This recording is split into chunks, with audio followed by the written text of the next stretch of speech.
Wyatt Earp was born on March 19, 1848 in Monmouth, Illinois, the fourth child of Nicholas Porter Earp and his second wife, Virginia Ann Cooksey.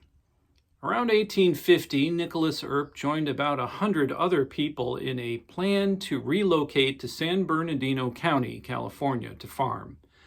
But along their journey, Wyatt's sister Martha became ill, so the family settled briefly in Pella, Iowa, before Martha died.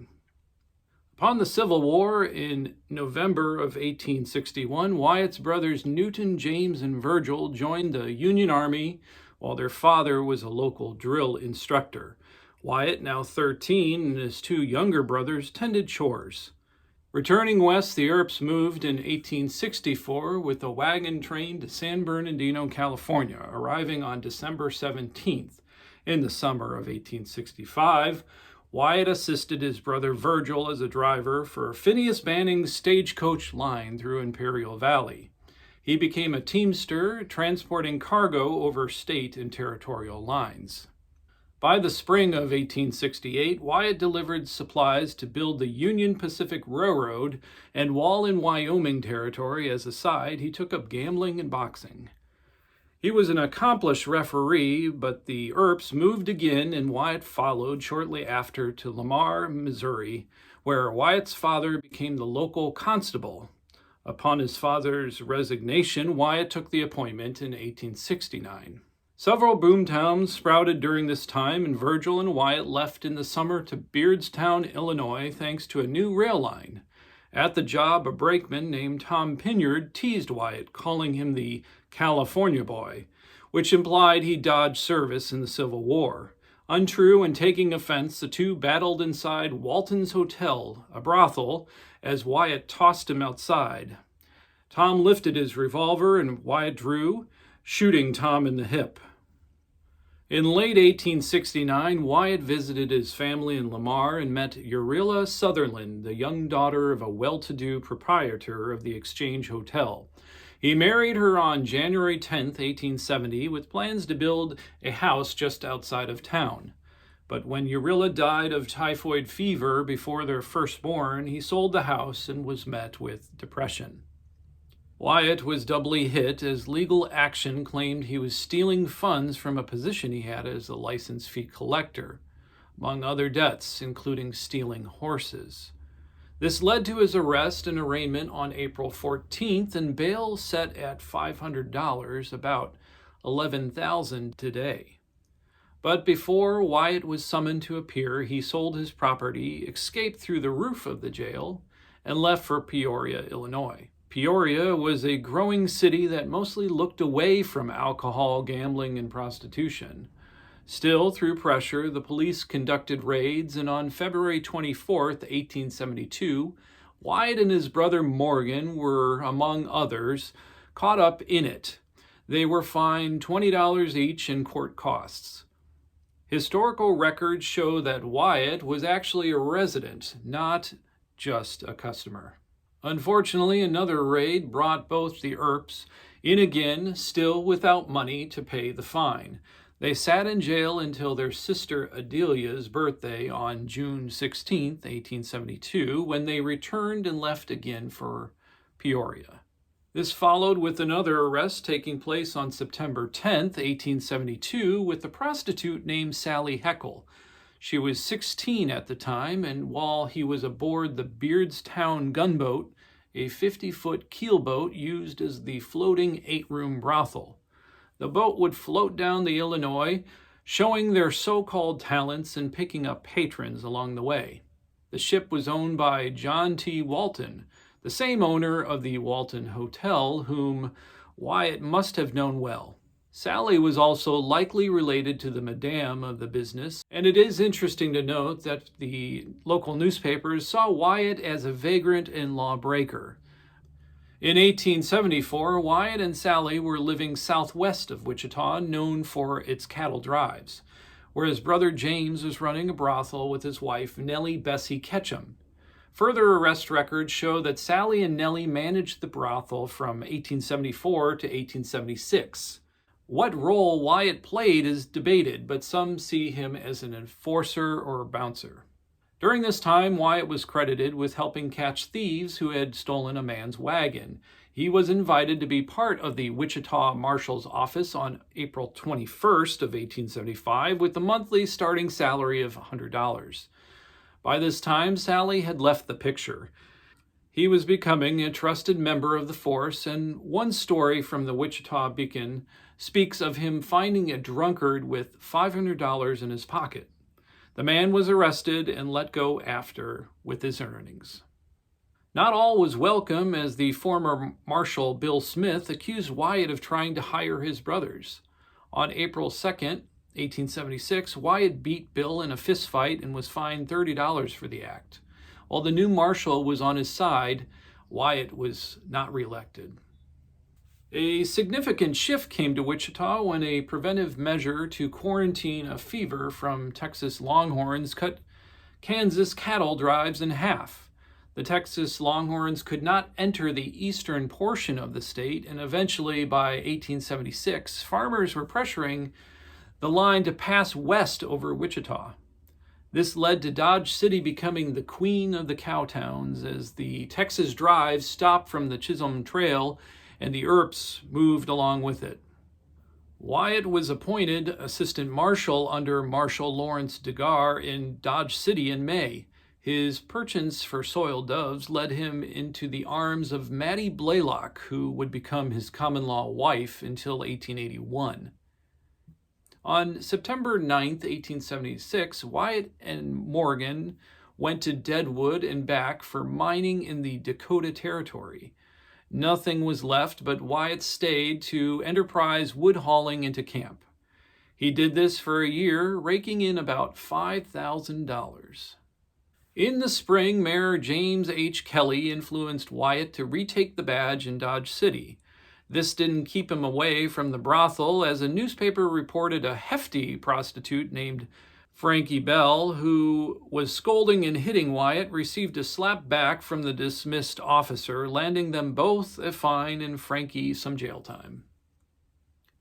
In October 1877, Wyatt was commissioned as a deputy U.S. Marshal to track down outlaw Dave Rudabaugh, who robbed a Santa Fe Railroad construction camp and fled south. He followed Dave over 400 miles through Fort Clark and Fort Griffin, Texas. While in Fort Griffin, he stopped in the Beehive Saloon asking for Dave's whereabouts. A gambler named Doc Holliday struck up a conversation and revealed he was playing cards with Dave, who intended to return to Kansas. By May of 1878, Wyatt returned to Dodge and was officially appointed assistant marshal at $75 a month. He served under Charlie Bassett, and soon enough Doc Holliday arrived with his common-law wife, Big Nose Kate. When Ed Morrison and his cowboys dusted into the Dodge saloons, shooting and tearing up Front Street, they hopped along to the Long Branch and took the party inside. Doc sat calmly in the corner of the bar, shuffling cards, when Wyatt stormed in to investigate. Ed and his men pointed their guns at his call, but Doc silently clicked his own against Ed's head, forcing the cowboys to lower their weapons and seal their historical alliance. Dodge had many ties to storied heroes and villains, and another incident occurred in the wee hours when George Hoyt and his band of drunks shot their guns wildly on July 26, piercing bullets into the Comique Theater and nearly hitting Eddie Foy, who threw himself to the stage floor. The chaos was met with Wyatt, policeman Bat Masterson, and townsfolk firing at the rowdy bunch, expelling them from the town. Purportedly, George was hit by Wyatt's shot as he and the riders fled. The wound would eventually kill George. Around 1879, things simmered in Dodge, and Wyatt's brother Virgil was now the town constable in Prescott, Arizona Territory. He wrote about plentiful silver mining in Tombstone. Wyatt resigned on September 9th and traveled to Las Vegas in New Mexico Territory with Mattie, brother Jim, and his wife Bessie. Doc and Big Nose Kate also took the road, ending in Prescott.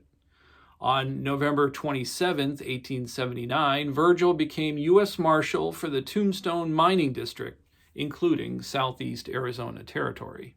The newly founded Tombstone held around 100 people living in tents and shacks.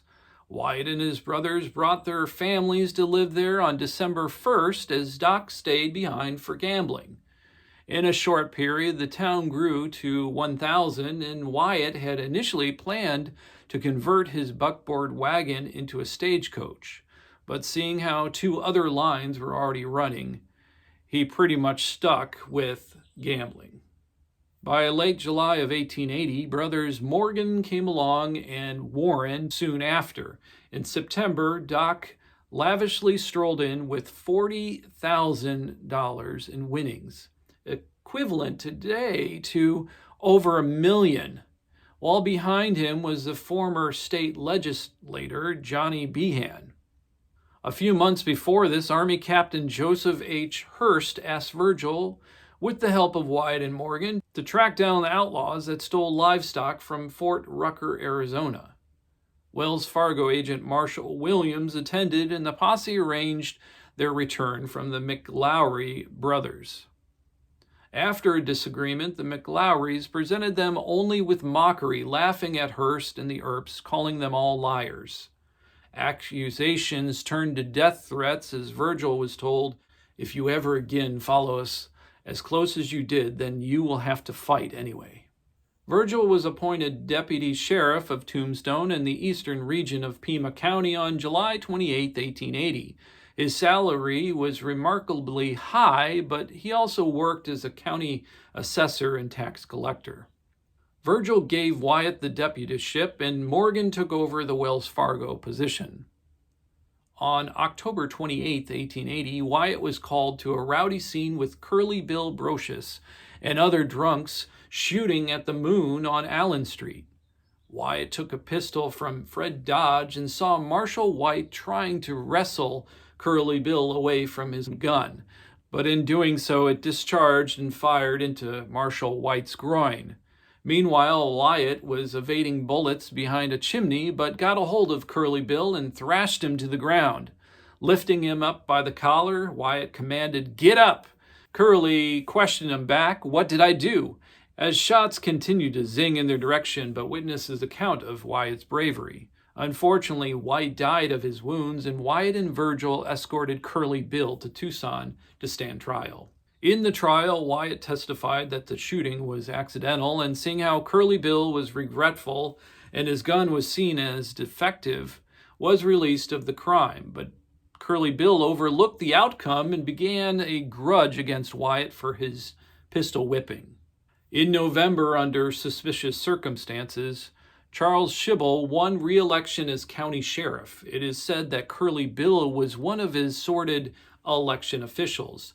While the precinct only had around a couple of dozen voters, non-voters were asked by Curly Bill and other cowboys to participate. They went so far as to have the names of dogs and donkeys casting votes, so they say. Out of 104 votes, only 1 was against Schibel. Of course, it would be contested, and a lawsuit alleged supporters like Ike Clanton and Curly Bill and Frank McLaury were at fault. In late January 1881, Chief Justice of Arizona C.G.W. French ruled against Schibel. In April of 1881, the Election Commission found that a mysterious Henry Johnson, aka James K. Johnson, certified the ballots. Johnson was one of Curly Bill's allies who fired shots the night Marshal White was fatally injured. Before much could be done, Schibel appointed Johnny Behan as the new deputy sheriff for eastern Pima County. According to a conversation between Wyatt and Behan, if Wyatt withdrew, Behan would appoint him as undersheriff to serve and save a fracture that would be in town. But this did not happen, and Behan pointed to an altercation between the two over a stolen horse. One of Wyatt's prize horses went missing, and he and Doc got a tip to ride to Clanton's ranch. They saw Behan riding in a wagon along the way, saying he was serving a subpoena on Ike Clanton for his part in the election interference. Whatever was said, Wyatt got his horse back, and Behan claimed it was his act to deal with. Supposedly embarrassed by it all, he chose Harry Woods, a political ally, as the under-sheriff instead. Around this time, Wyatt met Josephine Sarah Marcus, who, to historical accounts, may have been working for Behan Saloon in Tip Top, Arizona. Sadie, as she was also called, was listed as a courtesan and moved to Tombstone with Behan, but dropped her relationship with him for his infidelity. Wyatt, meanwhile, was watching his partner, Maddie, take a downward spiral from laudanum, a common opiate of the time that would eventually take her life. Wyatt and Sadie grew to know each other, having been office neighbors above the Crystal Palace Saloon. They took an interest in many things along with her Jewish background, and rumors began to question if they were a couple. Wyatt and his brothers went back to mining for a short time without jobs, but in January of 1881, the Oriental Saloon hired Wyatt as a manager and enforcer. He took the position and telegraphed his friend Bat Masterson to help him run the faro tables, and other friend Luke Short as the faro dealer. Bat would stay on for a few months before returning to Dodge City to help his brother Jim in policing. In October, Doc was arguing in the Oriental Saloon with outlaw John Tyler, who just lost a bet. Tyler was said to have come from a rival gambling operation to mess up Wyatt's business. Doc and Tyler were kicked out without their guns, but returning to get them, Doc fought with Wyatt's boss, Milt Joyce, who was shot in the hand and his assistant, William Parker, in the foot, landing Doc in jail. He took a lesser charge, paid a fine, and was released. 3 cowboys attempted to rob a Kinnear and Company stagecoach near Benson on March 15, 1881. The driver, Eli Bud Philpott, and passenger Peter Rohrig were killed in the heist. Wyatt and his brothers tracked down Luther King, who said he had only been holding the reins as Bill Leonard, Harry the Kid Head, and Jim Crane did the rest. When they presented Luther to Behan, the sheriff let him go. Behan claimed to have bribed Luther to give up the names of the other men.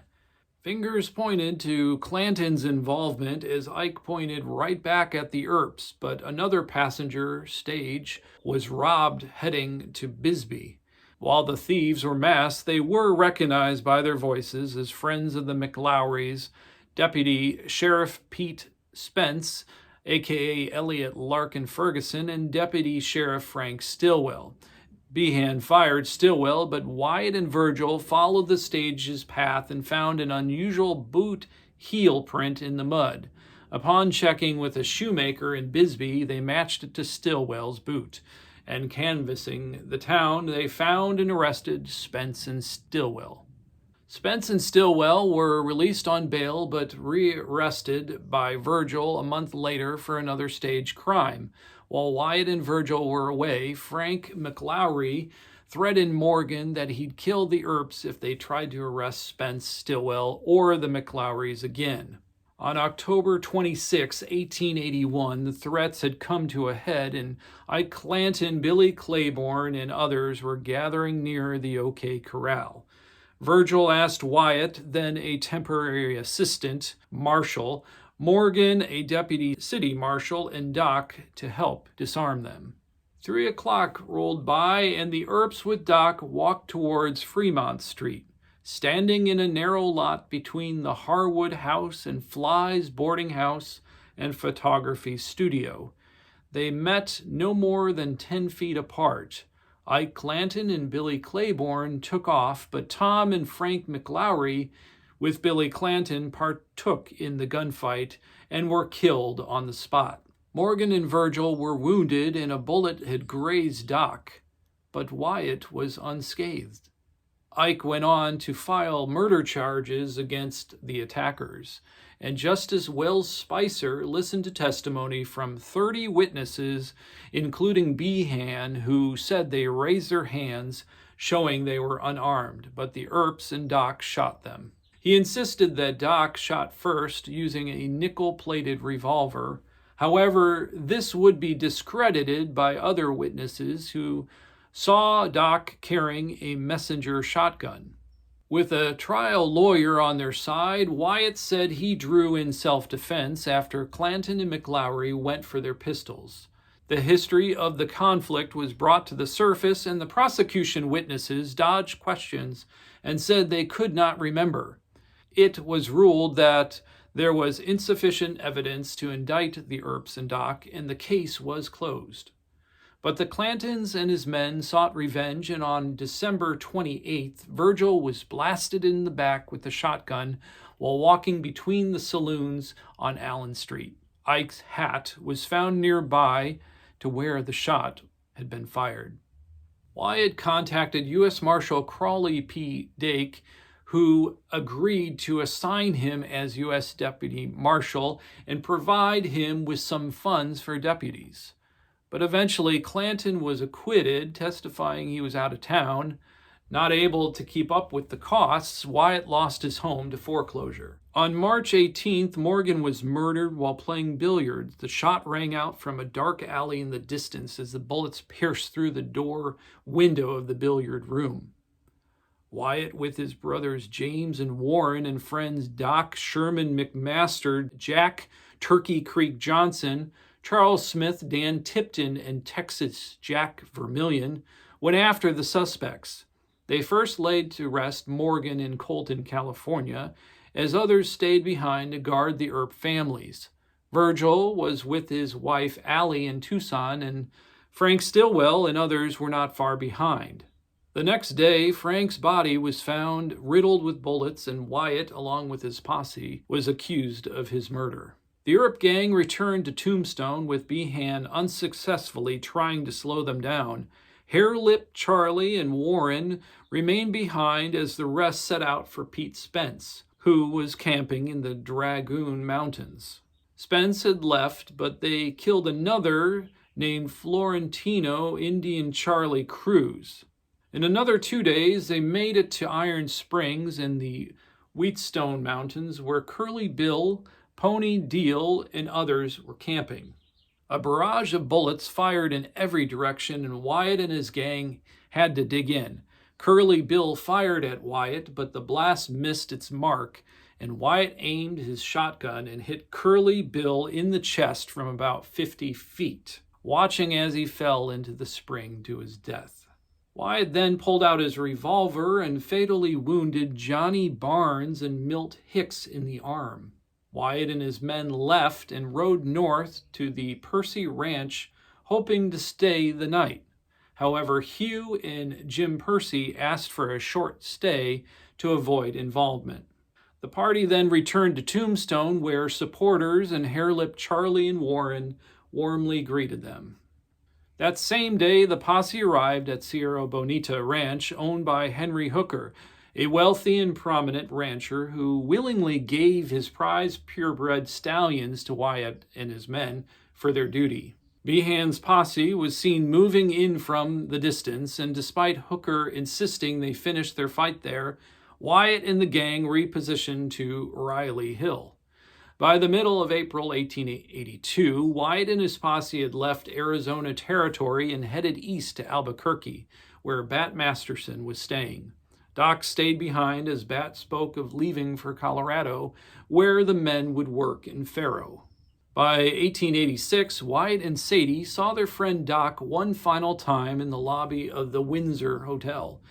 He was deathly sick from tuberculosis over the years, something he likely picked up much earlier in Georgia when visiting his mother. Wyatt left for Santa Rosa to manage a horse stable and took his gambling to horse racing. Around this time, Sadie was now calling herself Josephine Earp. They lived in San Francisco for nearly a year, and then in 1883, they left for Silverton, Colorado, one of many mining camps they would live in. With the help of family, Wyatt would go on to open several dance halls and saloons, including Eagle City, where he also acted as deputy sheriff. Then, from 1887 through 1896, he and Sadie lived in San Diego, California, mainly in the Brooklyn Hotel. He bought 4 saloons and gambling halls, and another venture was the Oyster Bar, the first granite-facing building in San Diego known for Madame Cora's Golden Poppy brothel upstairs. Each room had a color theme from the walls to the soil doves undressed.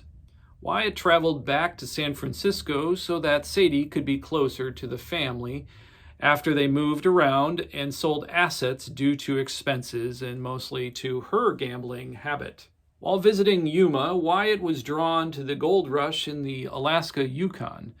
On August 5, 1897, they planned to leave, but while waiting for their departure, Wyatt injured his hip falling from a streetcar, and Sadie announced her pregnancy.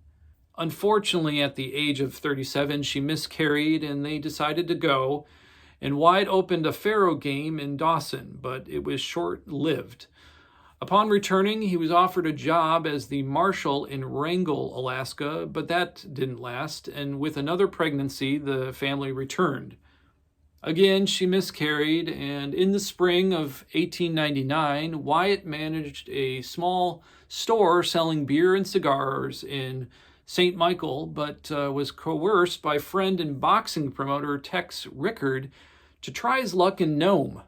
In September, Wyatt and business partner Charles E. Hoxie built the Dexter Saloon, the city's first 2-story wooden building and its largest and most luxurious saloon.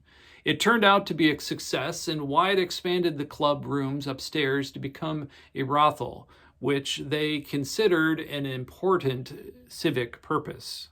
On November 25, 1899, Wyatt started another saloon and gambling room in Seattle, but by December 1901, he sold his interest in the Dexter to Charlie, and the couple left for Los Angeles as Sadie was again pregnant.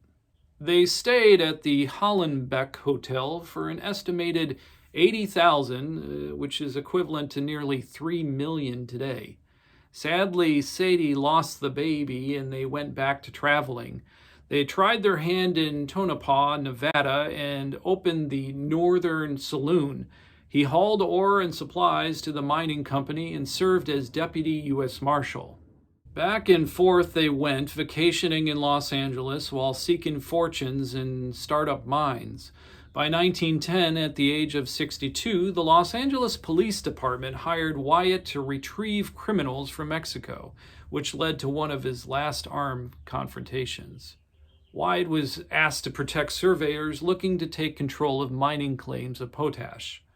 But the opposing side saw them as claim jumpers, and Wyatt took no precautions and fired at their feet, shouting, "Back off or I'll blow you apart, or my name is not Wyatt Earp." Wyatt, though, was arrested along with his posse, and his actions only escalated the potash wars of the Mojave Desert. From 1911 until 1928, Wyatt and Sadie bought their first home in Vidal, California, and mine nearby. They continued summering in Los Angeles while working their claim, the Happy Days Mine. When in Los Angeles, Wyatt was an unpaid film consultant for several silent cowboy movies, hobnobbed with celebrities like Charlie Chaplin, and befriended William S. Hart, Tom Mix, and director John Ford. In the early 1920s, Wyatt was honored as San Bernardino County, California Deputy Sheriff. Wyatt died in his bungalow at 4004 West 17th Street in Los Angeles on January 13, 1929, at the age of 80. Wyatt was laid to rest in a Jewish cemetery in San Francisco alongside his wife. His legacy lives on in countless tributes, publications, and movies. In May, you can visit Tombstone for Wyatt Earp Days in the Town Too Tough to Die, or stroll down Wyatt Earp Boulevard for Dodge City Days in the summer. This has been Biographies of the West. My name is Lorin Morgan-Richards. Thanks for watching.